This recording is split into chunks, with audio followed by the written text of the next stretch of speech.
digital learning, we use our iPads. First graders have all their one-to-one iPads.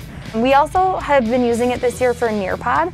With the school year beginning in hybrid and not knowing when we were going to distance, we decided to start using Nearpod in the classroom because that was something that we could do in conjunction with Google Meets. On my device, I can see what they're writing on their screens, and it kind of gives us that instant feedback as teachers. The kids really respond well, and it's been really engaging for them.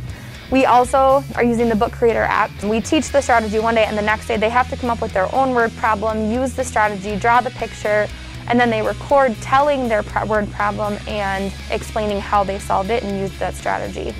And so really it's giving them that chance not only to practice the strategy, but really be able to then explain it again, and giving us an understanding of if they can use that strategy beyond just a structured setting where they know what strategy to be using. It's just kind of interesting seeing all of the things that our kids have been able to accomplish that even last year I never would have tried some of these things with them. And now after distance learning and after all of the things that they've shown me they can do, but really it's kind of given them some independence as well, and it's been really cool to see, especially from 6 and 7-year-olds. I have a kiddo that I'm thinking of specifically in here that really struggles, but as soon as you take out that iPad and get them engaged with the iPad, it's like they're a whole different child.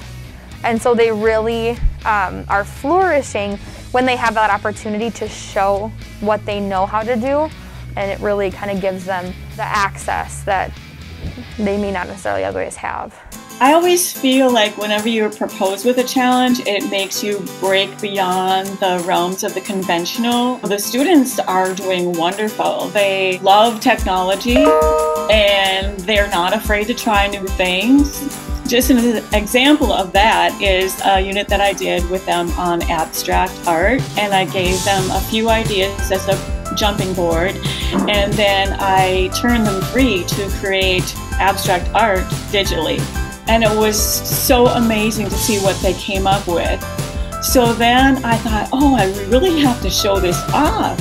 So I offered the project up to combining all the digital art that the students have created into a video. And it ended up being a really neat way to strengthen community relationships and to strengthen family relationships. The students sometimes got help from their parents, sometimes got help from community members, from other artists, to put this all into a really neat video. When I think about critical thinking, it's exactly what we're doing in art class. They synthesize the information I give to them, and then they create their masterpieces, and then they share them with their peers. And so they're reflecting on what they've learned, they're providing reasoning for their art pieces, and then they're applying their new knowledge to create a masterpiece of their own design.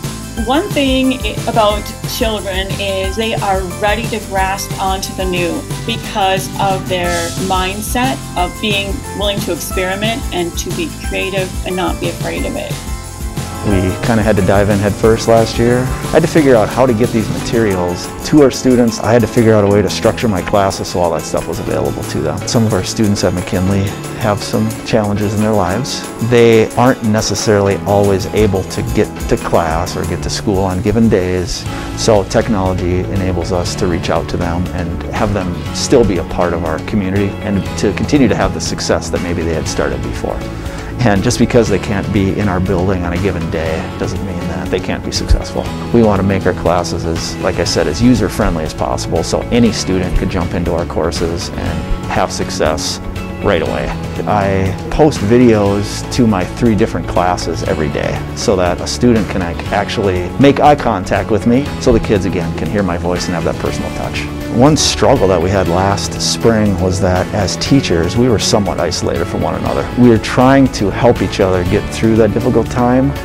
This year, with that little bit of experience, we were able to draw in each other's strengths here at McKinley, and we were able to help each other figure things out to the benefit of our students. So for example, I like to use the Edpuzzle tool in my class, and I was able to have some success with it, and then other teachers in the building have asked me questions about it. I'm able to help them with it. There are other teachers in the building that were really good at structuring their classes. I was able to learn from them. So it's just this community at McKinley. We have helped each other overcome the incredible obstacle, the learning curve that was incredible for us. I think we've come leaps and bounds from where we started. I always tell the students that I don't have all the answers, and if I don't know an answer, I'm going to do my best to reach out and get it. There's still lots of growth for the future. We've learned a lot, but we have a long ways to go yet.